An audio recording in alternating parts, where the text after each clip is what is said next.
ఖానాపూర్ మండలంలోని పాతయల్లపూర్ విలేజ్లో జరుగుతున్న భూభారతి సదస్సుకి అటెండ్ అయిన ఒక రైతు అక్కడ ఉన్న తహసీల్దారు రెవెన్యూ సిబ్బందితోటి ఆర్గ్యుమెంట్ చేస్తూ ఉన్నప్పుడు ఆయన తహసీల్దారు పోలీస్ సిబ్బందికి అక్కడి నుంచి ఆయన పంపించేయమని చెప్పడం జరిగింది.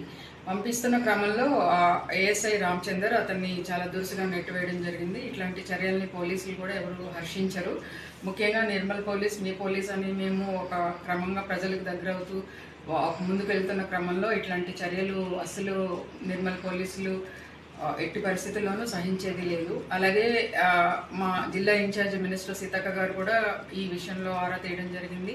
మా ఉన్నతాధికారులు కూడా క్రమశిక్షణ చర్యలు తీసుకోమని చెప్పడంతో మేము ఈ ఘటన మీద రిపోర్ట్ తయారు చేసి దీని మీద ఎంక్వైరీ చేసి బాసర రేంజ్ డిఐజీ గారికి ఇది క్రమశిక్షణ చర్యల కోసం సిఫారసు చేయడం జరిగింది.